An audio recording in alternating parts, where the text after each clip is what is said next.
coming out tonight for our April Parrot Cove meeting. Luke, how do I look? You look invisible. Look visible? Is this better? I jump, get a box, I'll stand on it. Can you see me on there? All right. Okay, we're good. So just a reminder for everybody, we are live streaming these meetings now for two reasons. One, for anybody who's not comfortable coming out, and also to try to keep our numbers down a little bit in person and still give everybody an opportunity to make it out. So that's why we're kind of set up here, and you can watch these afterwards as well. For those who are watching, use the comment section if you'd like to submit a comment to be read or a question to be read as well. All right, so a couple of general things. Reminder, this Saturday, the Parrot Cove Block Party has returned, and that will be taking place on Gulfview between 11th and 12th Avenue North. We're taking up the whole block on there, so we'll have lots of space. 3 p.m. to 6 p.m. There will be barbecue food served and an assortment of beverages.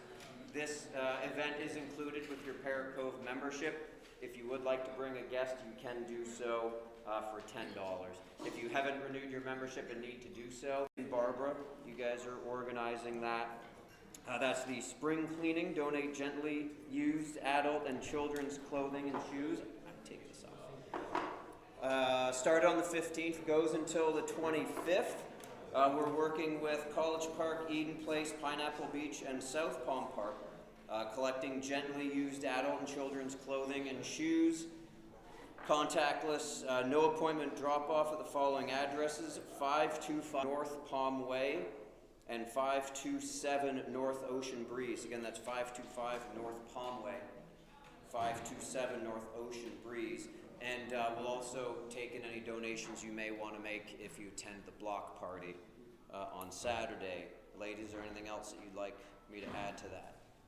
All the donations will go to the Farm Workers Council, so that's here in Lake Park. They sponsor lots of the migrant community here, but just Lake Park as a whole, so that's what the donations will go to. They're not resold. They're able to come in and just, they can shop, but it's no cost. So that's what they get. All right. Thank you. A couple other items event related. The swim through Parrot Cove will be coming back August 7th, 2 to 6. The pools will be determined. Previous years, I know we had a really good time. You guys hosted at your pool, which was great. Didn't you have that purple dye in there that kept changing color every 10 minutes or so? I think I remember something about that. But that is a members-only event. It's $10 to join, and that includes what the hosts offer. In past years, they've offered mixed drinks, non-alcoholic beverages, wine, and light snacks. And we also limit that to 40 people. That's you have to reserve a spot on that as well. So we'll get an email out to the membership so everyone can do that. Again, that will be Saturday, August 7th from 2 to 6. Also, we're going to have a new event this year, the Backyard Olympics, coming November 6th. This one we were hoping to have last year, and then we all know what happened last year, so that didn't quite work out. But we're going to take another stab at it again this year. Lindy's heading that up for us. Thank you, Lindy. While I'm on that, let me stop. Yeah, a big round of applause for Lindy for doing everything. Lindy's for doing everything. That's great. And then I do want to stop for a quick second and introduce Lindy. Lindy has joined our board. Do you want to say a couple of, just throwing you right out there. So just welcome. I lived in College Park for almost 7 years, and so Michael, my husband, and I moved to Parrot Cove in December of 2019. I worked a lot in the neighborhood association there. I was at the College Park. Just really happy to be here. I love all the energy here, so just looking forward to getting to know more people and serving you this next year on the board with all these great people. So thank you, Lindy. We're very excited to have Lindy on the board. Last year she did help as sort of a pseudo board member and help a lot of planning and events in that. So we're very happy to have stolen her away from College Park and have her positivity, energy, and just relentless helping on our side. So thank you, Lindy. So continuing with that Backyard Olympics, We'll be having that on Saturday, November 6th. Times are to be determined, locations to be determined. The general concept behind that, this is going to be a new one for us. We're going to have 10-ish or so, right, locations, and there'll be events at each one, and you win points. It's been a long time since we discussed this, so points, and then at the end we'll have teams. Countries will be assigned or picked, still coming together, and so basically everyone will compete with some sort of silly and or challenging events in people's backyards as well. The upside down keg stand was one of them, but I think that's still on the concept floor. That's at Luke's house, okay, so very good. But we'll release a lot more information on that as it comes around, but we think it's gonna be another really fun one that we'll be having. And with that, the raft race is coming back this year. Yes, July 4th. July 4th.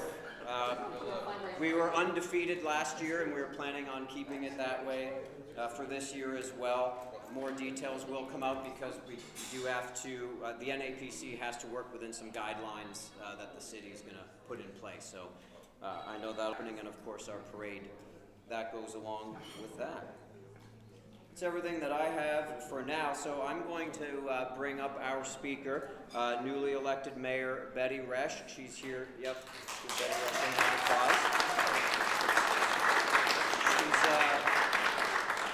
She's here to tell us a little bit about, herself, why she's doing this, and what her initiatives are, but also to hear from our membership on what's important to you guys. As well as any questions that you may have. So with that, Betty, Madam Mayor, I will turn it over to you. Thank you. This is a small town. I didn't really realize there was going to be this big of an audience, so please forgive me if I'm a little nervous. I'm getting used to this newly elected position. I'm Betty Resch. I was elected in March to be the new mayor. Humbled by the support. Really, I've been a little bit about myself, but hopefully not too much. I first came to Lake Worth in 1967. When I was a mere child. My grandmother bought a house, her little doll house on South E Street, and we would come and visit. And I just, over the years, and finally in 1980, I moved here for good. I lived at 110 South B Street, and I bought my house at 207 South L Street about 31 years ago. My little shotgun cottage under trees, love it. It's it's great. I'm a lawyer. I went to law school in 1985 when I was 35. I have been a social worker and a counselor to rape victims and sexual abuse victims running with teenagers. Started going to court when in a rape case. Oh, okay. In a rape case. All right. Sorry about that. It's the whole thing's in a rape case. So if someone got arrested on with a victim that I was working with, I got to go to court. And so I started meeting lawyers and judges, and it was like, wait a minute, I could do that, and I did. So I drove up to Minnesota, went to law school, came back. David Bloodworth, who was the state attorney at the time, hired me for 5 years. I did crimes against children prosecutions. That's all I did. 1993, I was hired as the city attorney of Lake Worth. I did that, the in-house counsel. I did that from 1993 to 1998. And in 1998, I became the town council for Lake Park and opened up my little office above Paws on the Avenue. I bought a desk and a phone and learned family law. So it's been a great run. So mostly what I do now is family law, primarily. I have also, over the past few years, however, worked with clients who are having issues with the city regarding code enforcement and zoning issues. And so I've had kind of both sides of the desk experience about what it's like to deal with a bureaucracy that sometimes just doesn't make sense. So one of the reasons I ran was because the culture seems to be that we need to be more customer friendly. We need to be more understanding about what's going on as a citizen. If I can't afford something, I get a code fine. If the city can't afford something, they don't. So there's got to be a little equity in that. So I just want to look at that. So myself and Kim and Chris and Sarah are doing our best right now, treading water, getting our offices set up, learning everyone. Of course, you have to meet everybody. So like my days, on my little calendar, I keep one color for my mayor stuff, and my assistant in my law office, who God bless her, keeps me going. She said, Betty, this calendar is turning pretty green. I was like, I know, but I work on Sundays now at the law office.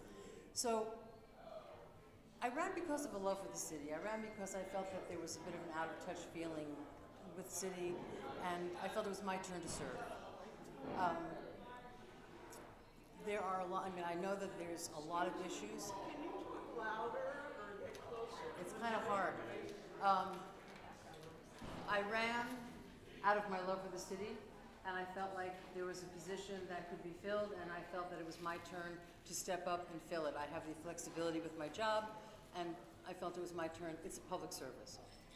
So I really am doing my best now to juggle what I hear, the flood of information that I'm getting from citizens every day. What about this? What about that? And that's what I want to hear. And also learning how a budget works and learning, you know, the process of different things. So there's a lot for us to absorb, and we're doing our best. You know, I have, God bless the city clerk, she gives me a script for the meetings. Okay, now you say this. I'm like, okay, do we have a second? You know, so I have to just learn that. But I'm greatly honored to be here, and what I want to do for the next, you know, for this term is to work as a citizen who's now the mayor. I mean, it's really what I am. I'm somebody that's lived here for 40 years, and now I get to be the mayor. So let's help each other and make this place a better place to live. As I walk around the city, I have to say I come here, and this is like a big turnout, and I've knocked on a lot of your doors, and you know, you live in a lovely area. Then Lake Worth is such an interesting city because we have from the very, very beautiful lakeside homes to we go from the lowest economic to the highest economic in this town in 7 square miles. So one of the things we have to do, you know, or just be conscious of is that this city is like a composite of a lot, and so we have a lot to deal with. So I'm open for questions. I really hope you're not mean. But you know, I want to hear what's going on, because unless I hear from the people that live here, my fellow citizens, I don't know what's going on. And I know that, you know, with the building department, we have some issues. I was going to have a little addition put on my house, and it was really hard to even get a contractor to come in. Sort of well known for not being very helpful. So, and again, from my experience working. So I just want to make it better. I want to do what I can to make it better. I'm sure there's lots of specific questions, so I'm not going to bore you with my chit chat. So, does anyone have any questions? Sure. Okay, so I live on 910 North Palmway, Okay. and recently, a couple of friends of mine, people have been vandalizing a lot of vehicles. I have a few cars. A friend has one that lives on 3rd Street in Palmway, and I was just wondering if there's a possible way we could maybe get a little more, not necessarily police, but just maybe some just security. Well, other than police, what do we have? Do you have a neighborhood Benny, watch? Benny, I'm sorry to interrupt you. Can you repeat the question and Oh, paraphrase sure. for the microphone? Oh, yes. Sorry. Because they won't be able to hear him. No, that's fine. Sorry about that. Thank you, sorry. The question, I believe, and I don't want to unparaphrase it, there's been some car break-ins in the neighborhood, 3rd Avenue North in Palmway, and you live at I'm on 910 910 North North. Palmway. So, you know, I get it, lock your doors. Everybody has to know that no matter where you live, lock your doors. Yeah. 100%. It's been just recently, people have been just vandalizing for no reason. Recent, Not even like taking stuff out of glove. just being stupid. Just being stupid. Yeah. Okay. And again, it has nothing to do with like you or anybody. I'm just wondering. Like, The question is, the issue is that lately there have been break-ins in car vandalism, not necessarily robbing, stealing cars, just messing with them and being stupid. Well, I mean, I can certainly bring that to the attention. I'm assuming that everyone's calling the police. yes. Yeah. Okay. Do you have a neighborhood watch? We do, and that's why I was just asking if there's a possible way to maybe get a little bit more. Well, neighborhood watch is a voluntary, Should we have like PBS show goes through our neighborhood? right? I mean, like you live right now down the street from us, like we all have the same spot. Right.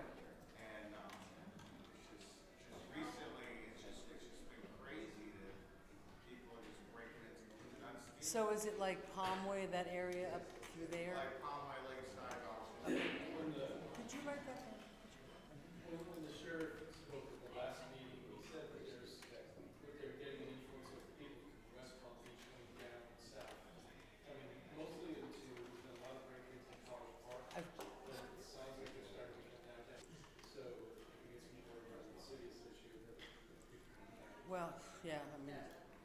until we put up the gates. It's kind of hard. Well, I mean, you could have a neighborhood watch, and a lot of people I know now have cameras. You know, cameras are wonderful, except then you have a picture of the guy doing it, but nobody really knows who it is because it's fuzzy or it's dark. But I would suggest maybe looking into a neighborhood watch, and also I forgot your name, Devin. Devin, I've asked Devin to take notes as we talk because I'm not going to remember everything. So he's going to take notes. So that'll be something that I'll bring to the attention of Captain Bear. That's fine. Yeah, it's frustrating when that happens.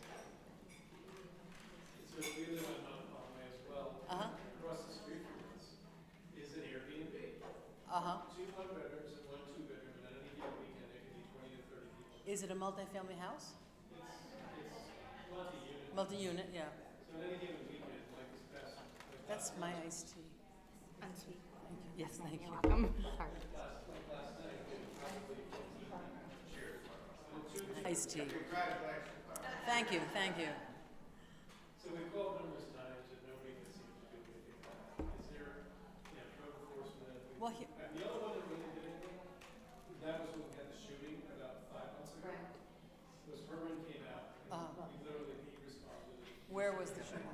There? At his house. Oh, okay. So tell me where it is again? 427. 427. So it's a multi-family unit. Is that zoned multi-family there? It's now single family. Has its zoning been? Okay, here's and keep your house safe, right? Right. That's too many people, and it's on the weekend. Right. They're not going to do anything. Well, they come and what do they do? Right. I mean, yeah. What can the sheriff do? Right. Well, there is a certain amount of the building code calls for a certain amount of people per bedroom, 2 per bedroom, pretty much. So if there's more, I mean, if it's a rental, they can get it's complicated. If it's a rental, they can go and get a warrant. Okay, a homestead you can't. If they think there's a health or safety issue, they can go get a warrant, which means going to a judge, explaining to the judge what it is, and asking to be able to go and knock and get a warrant. And then they see how many people are in the house, and there's too many people, and they. Yeah, that's what you said. That's the problem. That's the problem. So, one of the things that we're all going to have to look at are Airbnbs. There's this. Trust me, we have not forgotten all the issues that are out there. Right, right, and there are positive and negative things about them. Right? So it's going to be our challenge. We're talking about Airbnbs if you can't hear me. We're talking about the challenge between a balance of, the good and the bad that Airbnbs can bring to a neighborhood. So that's one of the things that, it's on our list of things that we have to talk about.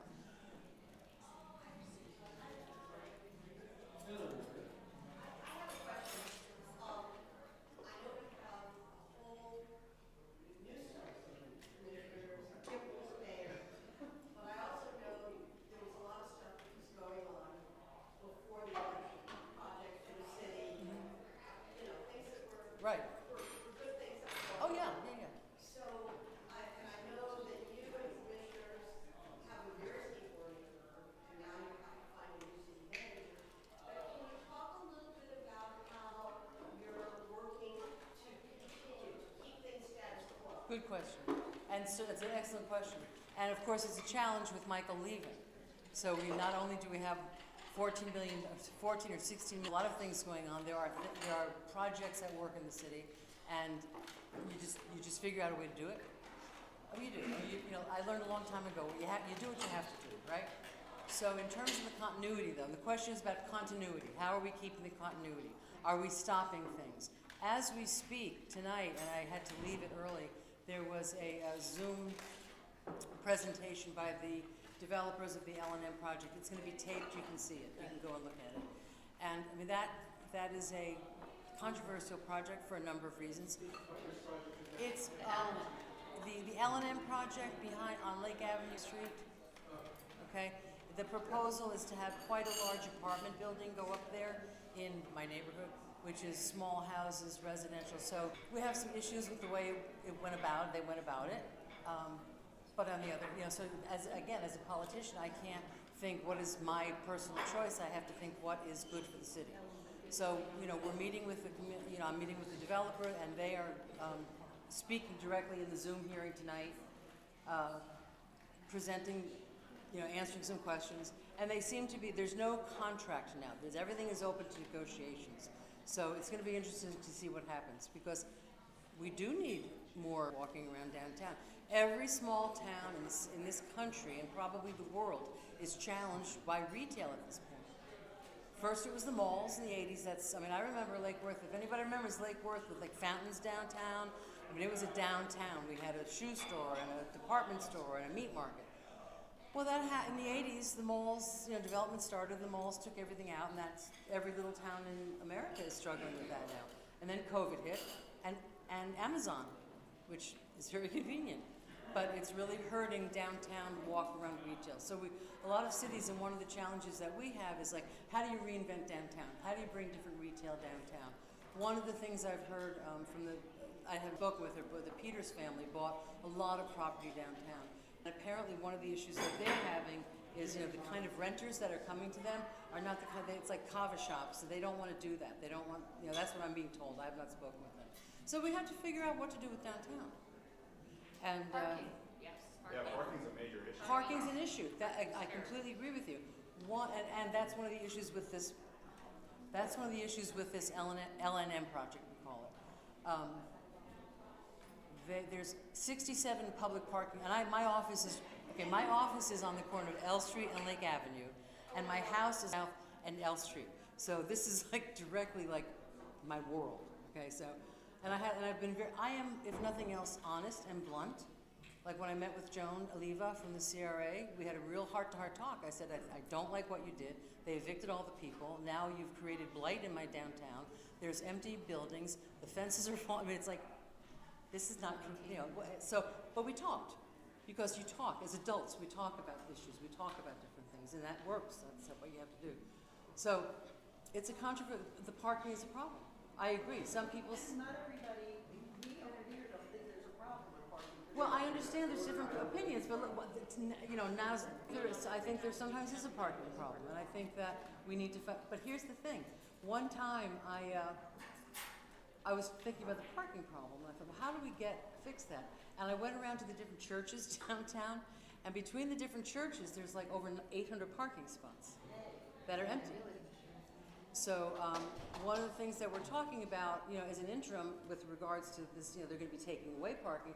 How do we replace that parking? At least, again, I'm downtown all the time. We can't eliminate parking downtown. Even with the outside, the restaurants now have taken quite a bit of parking, and people manage. But I think that something to look into. We're trying to be as creative as we can for solutions. So let's say the Presbyterian Church on Federal, or Church of the Glades on First and M says, okay, for a reasonable price, you can rent our parking lots. Well then, well, how do they know? Well, on downtown, you put up signs, free parking 2 blocks away. And I'm lazy, okay? But if I know that if there's a parking lot that I can go to 2 blocks away, I'll take a walk. But I'm not going to start wandering around the neighborhood looking for a parking space. So a lot of it's communication. And I think, depending on the churches, it's a possible, we're looking for creative solutions. Yeah? When I first heard about this, it was presented that there was going to be a ramp garage back there and all this. What happened? Interesting question. Originally, and again, this is sort of anecdotal and, from what I recall now, the original property bought between L&M was going to be and then some other land got available, and they bought that. It's a little confusing. There's no real answer. Okay, that's the problem. There's no real answer. It would seem that if there's going to be a parking deck downtown, well, one of the things is who pays for it and how do you run it? How do you run? Who pays? Parking decks are very expensive. I'm not against them, in theory at all. Parking decks are about $40,000 to $60,000 a space to construct. Yeah. So a lot of cities, what they do, and again, we're doing research, we're learning. A lot of what cities do are they go into a private-public partnership with a company that knows how to build garages on them. So again, but I want to find a way to yes, do it that works for the city. Let's try to find it. So yeah, I don't really have an answer to that. It's a little confusing, and I've sat with Miss Olivia a couple times trying to figure it out, and it's a lot. Yes, sir. I live on North Gulfview, and we had petitioned the city to make it a one-way street northbound. It's the only street east of Federal Highway that is a two-way street. It is the narrowest street of all the streets east of Federal Palmway, Highway. North Palmway. Oh, Gulfview, right. And I understand it's under investigation or evaluation. It's a public safety issue because if a truck comes down, there's no way that a car can go in the opposite direction. There's so many bicyclists, walkers. It's very dangerous. And I just wanted to know what the current status is. I reached out to you and the rest of the commissioners requesting that get changed. I heard back from our Commissioner Stokes, but I haven't heard anything back since as far as the status, and I'd like to get an update. Oh, thank you. I generally respond. I apologize if I didn't. I mean, that's it. It happened. Did it happen? But one way? No, it has not happened at all. Okay. It's very dangerous because people come around that street up to 13th and fly down the street. Have there been many accidents there? Yes, there have been, yeah. I mean, that would certainly, if you could, let me just say, I'm a lawyer, facts matter. If you can get, from the police, from the sheriff's office. Well, the police and fire are very much aware of it, they're very much in favor of it, as well as the sanitation. No, I'm not, what I'm suggesting, again, is facts. If you come forward, or ask Captain Baer, ask the PVSO, it's easy for them to get. On this, few block area, how many accidents have happened. And then you've got a fact to present to whoever's stopping it, that this is really a dangerous place. I don't know if the community's really stopping, I just don't think it's enacted. I think it's just tabled. Oh, I have no idea. It's been tabled. We're writing it down. Add it to the list. I reached out in middle part of March. Well, I gotta tell you, Well, after the it's a election, whirlwind. after the election. I know, but it's still a whirlwind. But and we didn't have. We just got our iPads and our cell phones and our laptops. After that, so we're a little catching up to do. We're asking people to be patient, but we will. It's on my list. Sure. The Gulf Stream. Yeah. Can't we just go and get a drink at the Gulf Stream? Who's been here long enough to have been at the Gulf Stream? It was a meeting place for Lake Worth. After some meetings, everybody went down to, I forget the name of the restaurant now. It was wonderful. You sit out on the porch and get dinner. It's been started and stopped and started and stopped. I was city attorney 30 years ago when I was a mere child, and they were redeveloping it then. And then it didn't work. And then they did it again. And then they put all new carpeting in, and it happened. So I am hoping, we don't own it. So I've spoken with Mr. Gill, who's the husband of and we're meeting personally next month. And, they're, I'm sure, going to come to the city with an ask about something, because that's whether it's parking or whatever it is. And I want it to work. I want it to open. We need a hotel downtown. We need my brother had his wedding, and his reception was at the Gulf Stream. And the room is like 12 feet wide by 24 feet long. We need a place where we can host little conventions and gatherings and stuff, weddings. So this is a perfect venue for that. So I'm hoping against hope that it does. And it'll be one thing I've learned is it's really important, although it's very difficult, to really look at the city commission and the planning and zoning and the historical board agendas. They are posted ahead of time. And there are certain things that you might think, how did that happen? Where if you had read it, and I mean it's a lot of work, but if you had read it, if I had read it, for example, I would have known what was going on. So I'm trying for myself to take a little more responsibility in the week ahead looking at the agenda, because there are certain things on there that you probably want to have something to say about. Just out of curiosity, when you talk about the Gulf Stream, you think of like a year or like Oh, because I hope I'm alive. club shop, this isn't opening. Oh, no, it's not. There's no way. No, not a year. When I spoke with Mr. Gill, he was optimistically saying like fall of '22, but they don't. The financing's not in yet. I mean, it's rough. It's rough. The what? Yeah. Well, it's the it's the sales. They have to do a partnership agreement with somebody else, Mr. DeSantis. So again, it's private, so we're a little, it's hard for us to say, tell me exactly what you're doing. But that's kind of what we're waiting for now. Yeah. I just wanted to tie in the question of the L&M and the question of the parking project Bohemian that was approved by planning and zoning. And that does have a parking component to it. I don't remember the exact number. I think it was about 60 or 80 leased spots to add parking downtown. So because that's all connected to their questions, is that project still going through? As far as I know, I haven't heard anything else. And Kill that project. the commission's not here to kill projects. That was just my question. Yeah, no. They can kill projects, so I just wanted to make sure that because No. it's directly related to. No. their The concerns, Bohemians that's still on, going oh yeah. As a matter of fact, I'm meeting with the developer because he's also doing village. He's also doing another one. I've met with the mid and the guy. Right. No, we nothing's come to us. No. Good, because that kind of solves some of their. Well, but the thing is, the hope for the Bohemian is that some of that parking is we're trying to get a Brightline station in Lake Worth, and that would be the track that it would come on, or have a tri-rail station. I'm trying to think of either one, a train station there, because it's transit-oriented development. The hope is that people will live in those apartments and get on the train. Yep. No, that's Guys, we could just, it's pretty hard to hear, I know. worst acoustics in the world. Right. So I think maybe to kind of streamline it, maybe if you could tell us about your top 4 or 5 priorities. Sure. That, you want to Right. accomplish. Sure, thank you. One of the things that I talked about a lot is the pool and what to do with the beach, the pool, the hot potato that everyone just passes down. What I'm bringing to the commission on Tuesday, I'm going to ask for some consensus from the commission to probably do an RFP to invite people, qualified people, to look at it, to examine it as is, see, the numbers from a few years ago were quite high.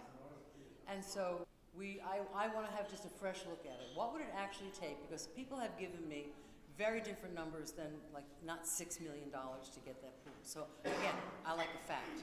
Let's start with, if we want the pool up there, let's talk about the reality. What will it cost to redo it? And if it doesn't work, it doesn't work. But I believe in having the numbers to do it. And that's the starting point. I do feel that, a lot of people disagree, but I do like the idea of the pooled beach. I know that as my brother and grew up, that's where they spent their days. I think that it would make it, the combination of the beach and the pool makes it an amenity for the town, not just for the kids to swim in the afternoon after school, but I see families coming up to the pool or to the beach. And I go to the beach, but I don't swim in the ocean, but I like to get wet. So, what a wonderful thing. If you've ever been in the pool at sunset, we have the best sunrise and sunset views in Palm Beach County on that second floor of the casino. Do yourself a favor. Go up to the second floor of the casino at sunset on the west side, because I'm a really science buff. Watch the sun go down. It is the most magnificent view. And so one of the other things, number 3 or 4, but on my list, is finding out what the heck's going on with that big room next door, which we're using it for storage. Now I understand they need storage, but I think that was probably poor planning on someone's part, because it should be used as something rather than a store. It's the most expensive storage unit in the world, I think. So again, I want to find out, and I'm asking the staff, what are the facts? Why is it like that? How do we change it from that? What needs to be done? So that's the kind of thing that we're doing. We're just kind of pulling things, aside from the basic stuff that we have to deal with, learning electricity and learning budgets and learning all the different departments, we do have projects and ideas. One thing, I've met with one of the developers recently, and he said one thing I appreciate about me was that I come with an open mind. I'm also a mediator. So I really get there's at least two sides to every, when I go I go to the wife in one room and I talk to her and she tells me what's going on, and then I go into the husband's room and I say, what's going on? And I'm like, have you people met? You know, but you have to get to yes. You've got to get to yes somehow. So I just want to start finding out the facts. I don't have an agenda to do harm to the city. I'm just here to serve. So pool, the storage unit, thank you. What other things? We have so many things. Well, what else do you think is important? You tell me. Code enforcement. Yeah, So- code enforcement's a big one. Okay, tell me, thank you. And that means a lot of things, okay? Tell me what you're saying when you say that. As far as I'm asking, We can't hear anybody. okay, What was the question? I asked what is another issue? Code enforcement. Code enforcement. And my question to him is, when you say that, what do you mean? Okay, thank you. I find customer service very pleasant, they're very nice. However, the application process, I don't think I'm the most smartest guy in the world, but I'm not that much of an idiot either. It took me 6 tries just to get a fence approved. Yeah, That's just ridiculous. yeah, no, And then the inspector comes out and he was totally nasty, threatened me and everything. That's another guy. thank you, yeah. We had renovated our house in 2015, and Louis Martinez was the head coach. Never had a better experience with code enforcement in my life. They were helpful, they were not nasty, and they couldn't do enough for you to get the job done. Uh-huh. This group down here, the worst. So, was here just a better group? Yeah. Okay. This group is not. Can I jump in just for 1 second? I want to clarify. That sounds like a building department question. It sounds like, Well, well, code enforcement comes out. right, they do the Right, I just inspection. want to make sure, Yeah. technically, so you dealt with building permit application, okay. So Yeah. this is about. I understand, I was, thank you. But they do send code enforcement out. Yeah. So, Right, to, It's all. is that a follow-up question to the code? Wait, it's a little hard, it is, As a millennial, I care about the environment, but I see often lines with Oh, large canopy okay, and there are no fines being Okay. assessed. And we have a tree board, but why should we have a tree board if people can cut down any tree they want? well, that just happened on 6th Avenue South. But that's not his, that's an issue, I agree with you, but this is another issue. We are known to be unfriendly. We are known to be unfriendly. We are known to be unequal. I worked with many, over the years, I've worked with many, many code enforcement clients. I'm not doing it for money anymore, but that doesn't mean I'm not going to advocate for them, because we we are customers. And we need to be treated as a gentleman who bought a portfolio of distressed properties, 15 little cottages, and a couple of multifamily all around the city. When he bought them, they had been in code fines for years. Someone had bought them, got in over their head, just walked away, and he bought them. A few $100,000 of code enforcement fines. He got access to the property in December, and in the end of April, everyone was up to code during the pandemic. But things would happen, like when the pandemic hit, they stopped doing inspections. So everything sort of stopped. But one of the code enforcement officers said, well, go in with your cell phone. Well, the place was ready to be complied. Go in with your cell phone and just walk with your cell phone, and we'll do like a virtual inspection, and we'll tell you what you need to do. And he did that. And they said, well, paint, whatever it was, right? A couple days later, he calls code to a different person on the phone. Well, you haven't been inspected. He says, well, no, I had a virtual inspection the other day. We don't do virtual inspections. That's the kind of thing that drives you crazy, okay? And then they didn't like my client. He had gone to them before he came to me. He was a very aggressive guy. He was. He was a little hard to deal with. He had to calm down, calm down. But they didn't like him. So for 30 years, it has been, and this is where I think code is a problem. For 30 years, essentially, if you had a code enforcement fine and you brought it into compliance, you came for a reduction in fine. And the rule was, and according to statute, you take off let's say you owed $100,000 in fine and you paid $25,000 to fix it up. They take the $25,000 off. And then for years and years and years, they would reduce the fine to 10%, so the city gets So the city gets $7,500 out of it, not a lot of work, right? You pay all the fees in addition. They didn't like this guy. So for some of his properties, they did 10%, but for some of the properties, they did 30%. And they wouldn't take the cost of the fixing thousands of dollars off. So they made that man, and he wanted to start selling. It was the pandemic, he didn't know what was going on.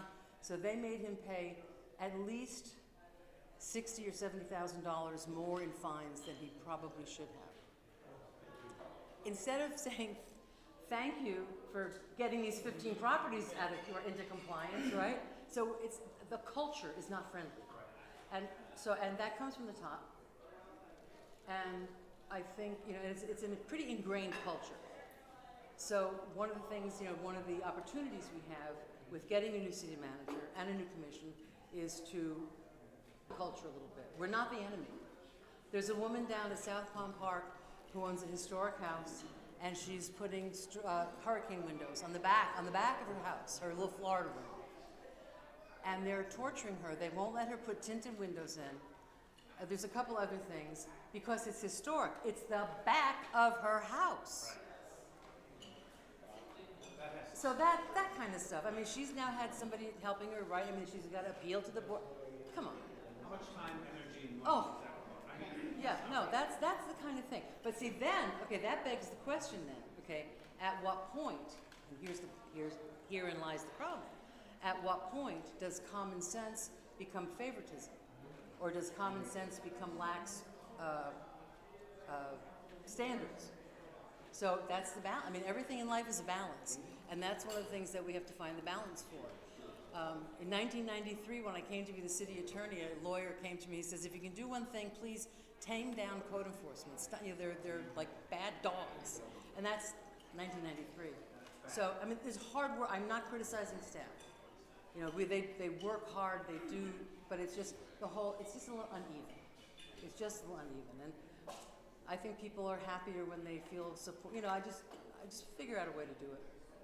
I'm not criticizing staff. I'm just saying that I think we could be more friendly. As an attorney, do you feel like there's any kind of light in not allowing people to get things done that have anything to do with the safety? Like getting new windows before hurricanes? Well, that's the woman's freaking out. Yeah, I mean, She said, "I want to get my hurricane windows in." Right. Well, there's a thing called sovereign immunity. Mm-hmm. So it's hard to sue a city. And one thing I said when I left, I will never sue the city. That was something I would never do. But no, it's just let's figure it out. Right. Let's figure it out. That Lake word is probably the biggest existential threat. Biggest what? Existential threat to the city of Lake Worth, Uh-huh. and particularly for our neighborhood. You're flooded right now up here, I heard. What are your thoughts on resilience and the role of the golf course? Well, I don't play golf, but now that I'm the mayor, I'm going to come and say, I want to take a ride in a golf cart.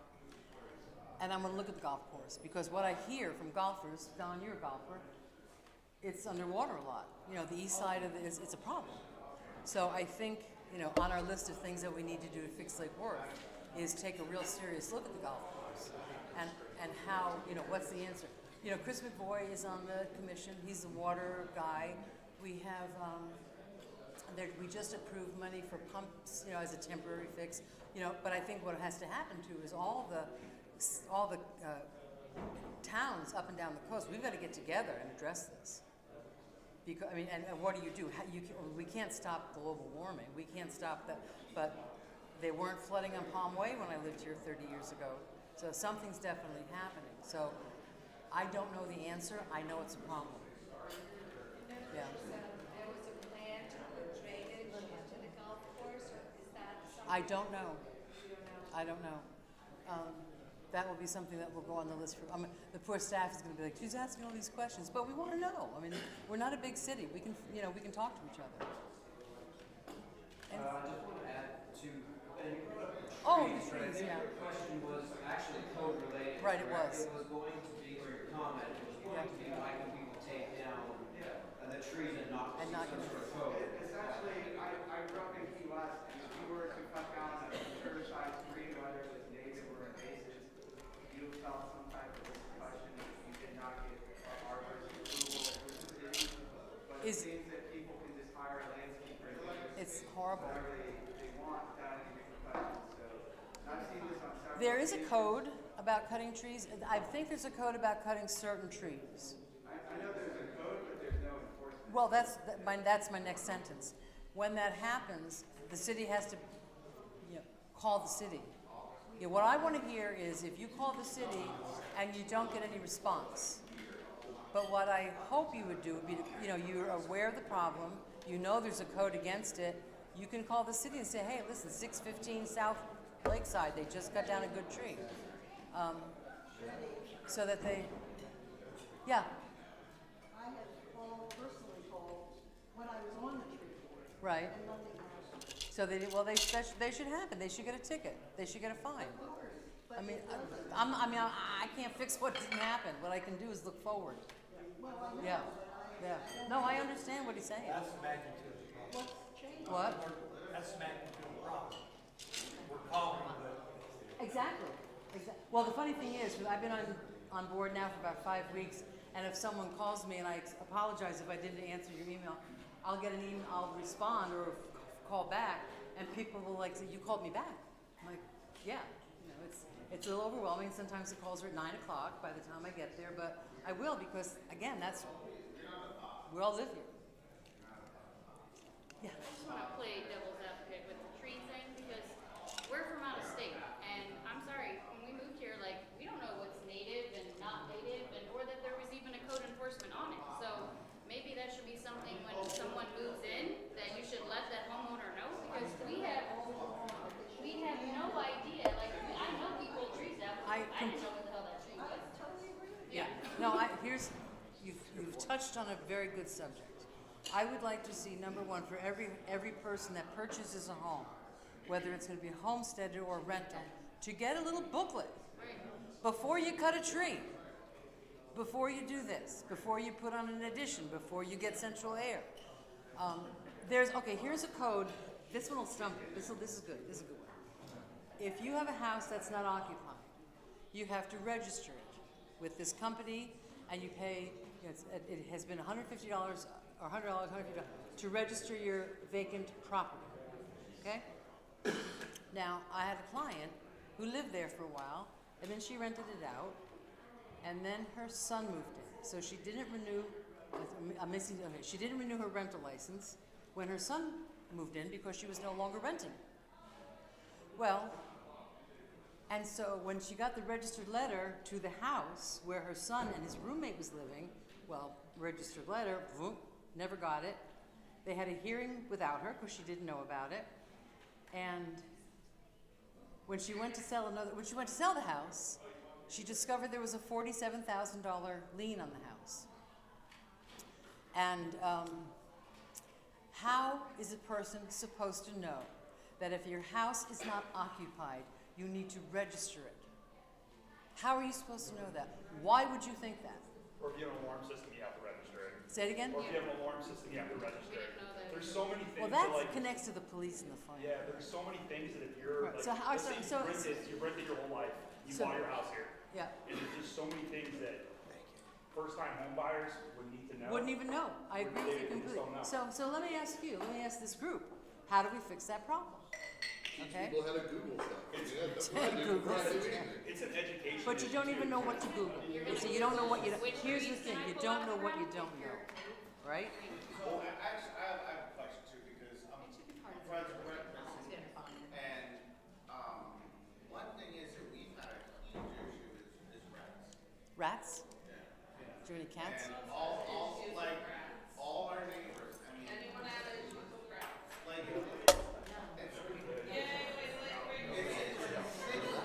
I did till I got some cats. I did until I got some cats. And I'll tell you something. Brett and Missy have one of the nicest houses in Paris. But you live near water.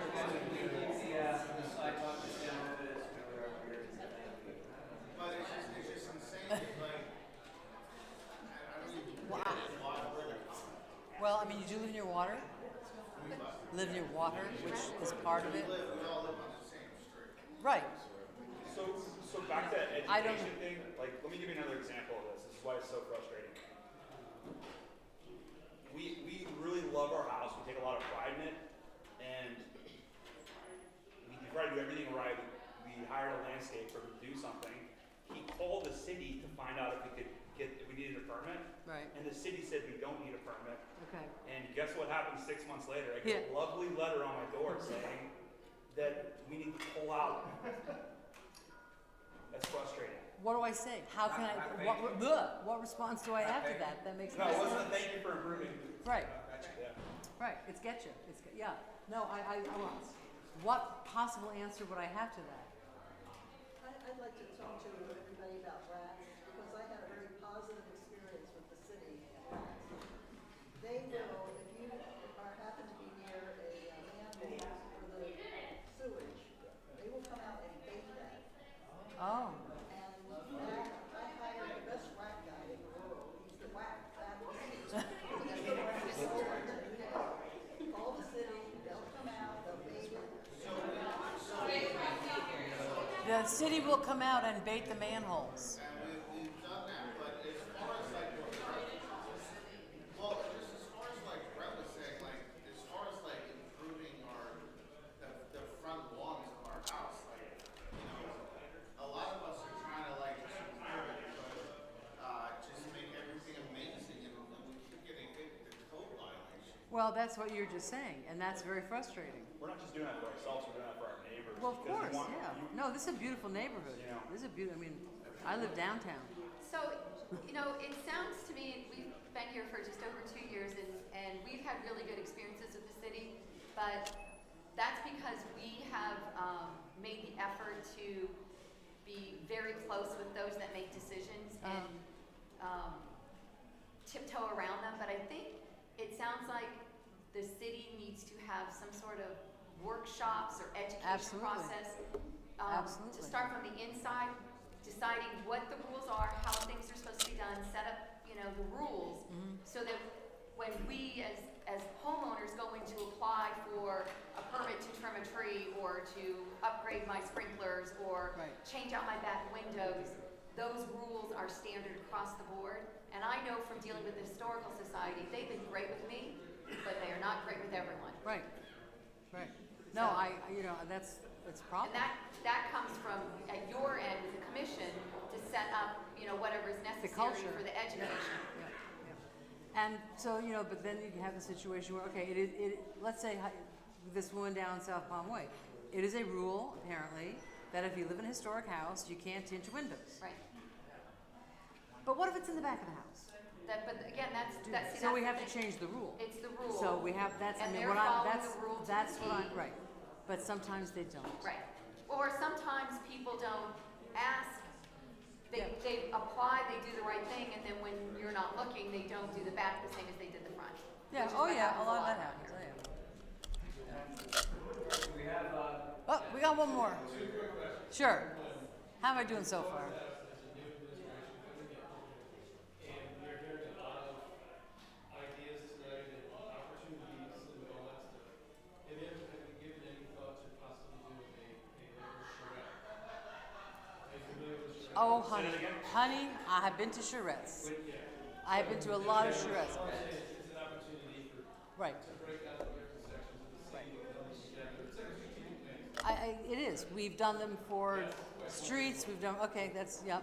Yeah, very good. Not back here. Are you giving any thought to bringing back? When we moved here, we came to Lakewood because it has a sense of place. Yep.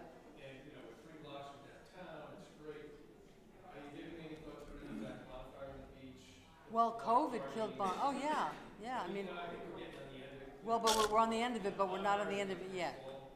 But it would be great to start seeing that. And I know, like the movie thing. Right. No, it's very no. All that stuff's got to come back. I'm talking to the CRA and I want to talk to the commission at some point about how do we bring back evening on the avenues. That was a great event on Friday Avenue. Friday night, you just walk downtown, have a beer, have a little something, see your neighbors, and yeah, no, I agree with you. This is a great place to have fun. We are known for fun. Oh my God, there's always one more. Sure. As a leader, it's always great to recognize someone who's doing a great job. And so I want to put out to you and ask you, there's a guy at the beach, Marty. He's the parking guy. The parking guy. Right. Yeah. Marty is a great guy.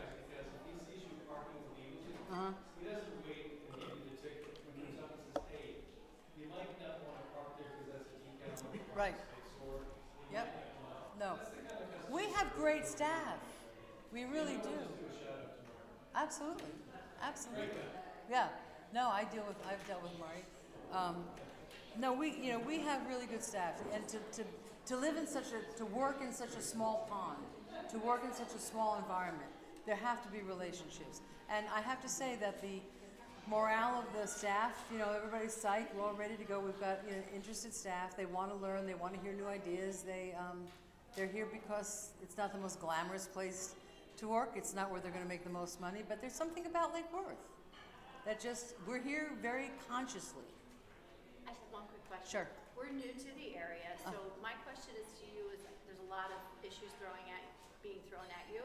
So is there a website or where can we access all the issues that you're working on? Because we want our sidewalks redone, but if you're already working on it, I don't want to bother you with it. There's sidewalks. We are just at the end. I had to throw it in there. You had to say sidewalks. Sorry. Slowly. Fifth Avenue and Ocean. We are just at, how long have you been here? A month? 3 months. Oh, okay. Well, welcome. Where'd you come from? West Point. Oh, okay. Gated community, different Yeah. different world. Yeah. That's the thing. We are all here, quirky and sometimes annoying as it is. We are here consciously because we've chosen to live in Lake Worth and not in some gated community or in some big condominium. We love it so far. I'm glad to hear that. I'm struggling just finding the information. It's a great question, and I still struggle to find the information. I think we have a website. There's a City of Lake Worth website. We are just at the end of a $40 million bond. One of the things that Lake Worth has never been a rich town, and so deferred maintenance. Are you familiar with the term deferred maintenance?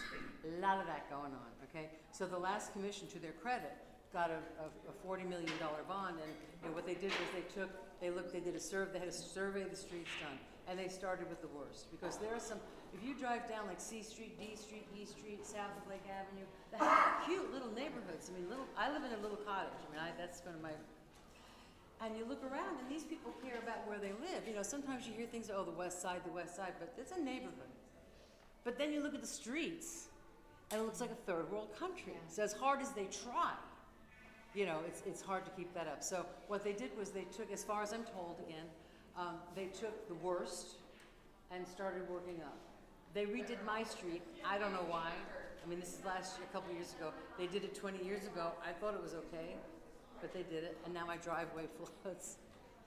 But so that's we're real. There's always been a game of catch up. Is there a timeline that we can see? Hey, our street's coming. I don't know that. That would be with the bond. I don't know if yours is included in the bond. Okay. Yeah, we're not on it at all. Oh, we're not. No, I think it stops like at 7 Yeah, or something. yeah. We all voted to raise our taxes here in Parrot Cove to help the rest of the city get Well- good streets. No, it's the truth. It is. We're the highest property tax. And rate. God So bless we you. knew that voting for the bond. Right, and Yeah. God bless you that you can do it. The sidewalk. But actually, homesteaded properties. Before we wrap things up, I just want to give the mayor one last chance. Is there any other priority items that you wanted to? Well, not really. I think we touched on the big ones. I am open to hearing from you. Guys, can we hang on for 1 second? We're almost done. My email address is bresh@lakeworthbeachfl.gov, and I will answer your emails, I promise. It might be a few days late because I am also I'm working on Sundays now doing my law work because that's what we just have to do. But I thank you for the opportunity to be here. We're doing our best as we can. And let us know if we're doing a good job, let us know if we're doing a bad job. Thank you. Thank you.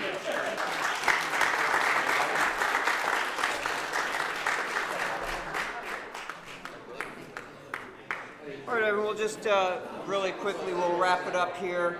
A couple items. There was a few code questions about reporting things to code, and I know what you're talking about, Ben, and 6th Avenue South hat racked those trees really bad where the Checkers is. I know there's another place along there too. In case, and most people probably don't know this, you can report code issues online on the city's website. I can send it back out again. It's probably been a couple years since we've sent it. But the thing about that is you can follow up on them too, and you can see what's actually happened on those code cases. So if you are reporting things and you're seeing nothing happen, at least you know rather than just hoping, and I guess you can follow up with somebody else. Or you on the could just city. go talk to your neighbor and let him know. Yeah, just go have a conversation. Yeah. Everybody's pretty cool around here. But you could do that too. We're talking about. I don't know if too many people are going to go up to their neighbor and say, "Hey, man, you just hat racked your 100-year-old tree." So that was more addressing Ben's issue of trees getting hat racked, and nothing happening about them. And I think that came up on this side of the room as well. Look, there are legitimate code issues that go on. I know what you guys are talking about in installing something that is not approved. There are other code issues where people's homes are derelict. Those are two different things. You're talking about someone ratting you out you're not talking about that. I'm talking about a case like that versus someone who obliterates a tree, or their grass is 3 feet high and then they have rats everywhere. So there's two ends of the spectrum here that we want to dance around, if you will. For our May meeting and for future meetings, we did invite several weeks ago our new District 3 Commissioner. We've yet to hear back. I know they're all very busy, so we'll try reaching out again and see if we're able to schedule that, because that's important for Parrot Cove here as well. Reminder on the membership, we have several new homeowners in here. Make sure you sign up for Parrot. Actually, we will give you a membership when you move in. Okay, good. All right, so we have you on there. Perfect. You can pay anything. You can. I think we did. We'll do both. Luke will shake you down for the money for it as well.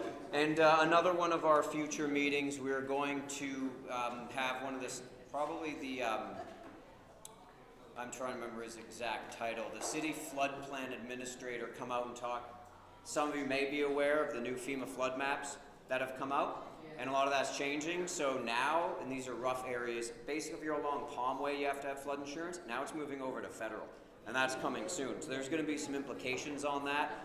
There will be some thoughts of getting your flood insurance before you're forced to, because it'll be a little cheaper. So we're going to have him come out and talk to us about that as well, because that's a big change on something that's very poorly understood in general. People don't deal with it too often. Before we close it down, any general questions or comments from the membership? Anything anyone's just dying to know about? Planning and zoning, if you want to know what we're doing, I'm the Vice Chair of Planning and Zoning. If you want to know what we're doing, you can go to the city's website. It does post our agendas there, and you can see what items are coming before us, and you can submit comments and questions and things like that. So, Anything big coming down the pipeline? nothing I'm willing to talk about in front of a group. Nah, it's a joke. I have no idea. I haven't looked at the next schedule.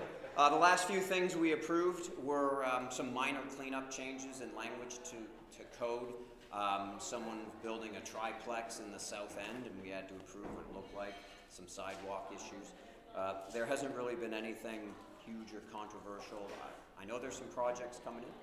I usually try to update everybody at our meetings every few months on anything of interest that's come through that we've done. I did mention the Bohemian. That was one that is by the same developers as the Mid. It's going to go right along the train tracks, kind of shoehorning it in there long ways. I think it's going to be a good project to help energize that other side of the street, right? Nobody ever crosses over Dixie.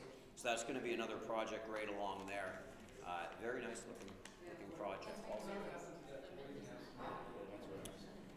The boarding house, Well, there used to be a boarding house. We're going to do a little. the one on Ocean. Oh, yeah. I'll get an update for that. The last I heard a month or two ago is that project was still alive. But I haven't heard that it's been killed. Yeah, it's West Blackman's representing them on it. I'll get an update specifically for you guys. But yeah, it's not dead yet. Anything else, anybody? All right. Wait.